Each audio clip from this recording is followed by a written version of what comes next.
Olá amigos, aqui hoje nossa nona videoaula.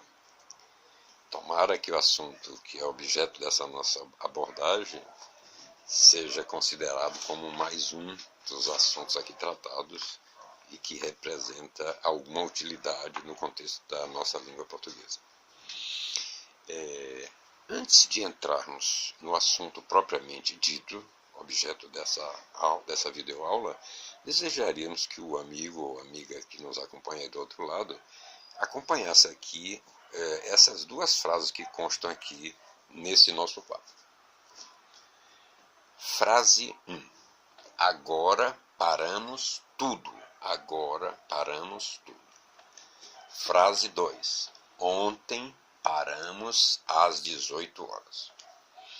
Observem que o verbo é o mesmo, verbo parar. Observe que a pessoa verbal é a mesma, primeira pessoa do plural. Paramos e paramos aqui se refere ao pronome nós. E nós, pronome pessoal do caso reto da primeira pessoa do plural. Só que há uma pequena diferença. Na primeira frase, a forma verbal paramos indica um fato presente, atual.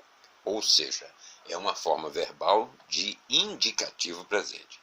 E nesta segunda frase, ou nesse segundo exemplo, a forma verbal paramos indica um fato já ocorrido, tanto que há o emprego do advérbio ontem.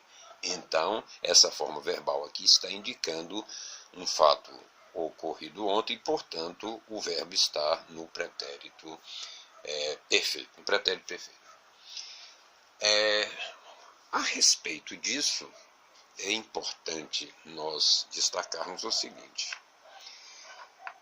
Este assunto faz parte, de uma forma meio lateral, vamos dizer assim, daqueles casos de regras de acentuação. Mas nós não vamos adentrar profundamente nesse assunto de regras de acentuação, porque se trata de um conteúdo gramatical muito extenso. E aí iríamos tomar muito tempo aí do amigo que está do outro lado. E além do mais, aquelas regras que já estão consagradas nas gramáticas e que não permitem algum questionamento, acho que não é motivo de tratarmos aqui. Porque conforme sempre estamos deixando claro, é sempre motivo de nossa abordagem aqui aqueles casos especiais que contêm ou alguma impropriedade ou que são expostos de uma forma não muito convincente nas obras gramaticais. Então, aqui, com esta nossa abordagem hoje, estamos falando do chamado acento diferencial. O acento diferencial, antes da última reforma ortográfica, ocorria em larga escala. Então, para a gente diferenciar uma palavra como pelo, do verbo pelar, de pelo cabelo no caso, então usávamos o acento agudo, por exemplo, em pelo, e assim por diante. Forma e forma, e por aí vai. Só que com a última reforma, como íamos dizendo, esse assunto diferencial foi praticamente abolido. Só foi mantido em raríssimos casos. E dentre esses raríssimos casos, temos a forma verbal pôde, para diferenciar da forma verbal pode. Então foi mantido o acento diferencial circunflexo na forma verbal que indica o passado, no caso pôde. E também foi mantido, aí meio injustificadamente, o emprego do acento circunflexo na forma verbal por, quando é para diferenciar da preposição que tem o mesmo nome. Só que, além desses dois casos, pode, por e por, um outro caso foi incluído dentre esses casos de acento diferencial na nova reforma. Só que esse outro caso não vem sendo observado pelas nossas gramáticas e, por consequência, não vem sendo transmitido aos nossos alunos, né? Mas é importante salientar que é uma regra que faz sentido. Faz sentido pelo que vamos ver agora. Observem que aqui na primeira frase, a forma verbal paramos, que é a mesma forma verbal paramos desse segundo exemplo, mesmo estando o primeiro exemplo, o verbo, no indicativo presente, a segunda forma paramos do pretérito é escrita da mesma forma. Então, se não fosse o advérbio ontem, aqui no segundo exemplo, ficaria meio difícil sabermos se foi um fato já acontecido ou se é um fato que está acontecendo agora. Isso vem a provar a necessidade de uma das duas formas levar o acento diferencial. E foi isso que a última reforma ortográfica fez.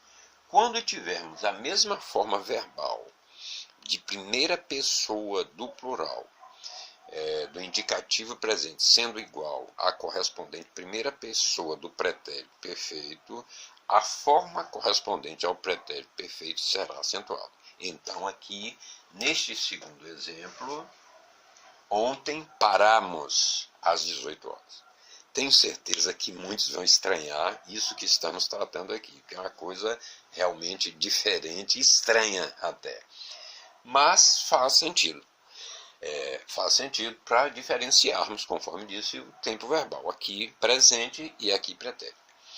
Agora, quando é que nós vamos empregar esta regra, ou esse fundamento gramatical? Apenas quando o verbo utilizado na frase for de primeira conjugação, ou seja, terminar em AR, como é o caso de falar, parar, ganhar, sonhar, etc. e tal.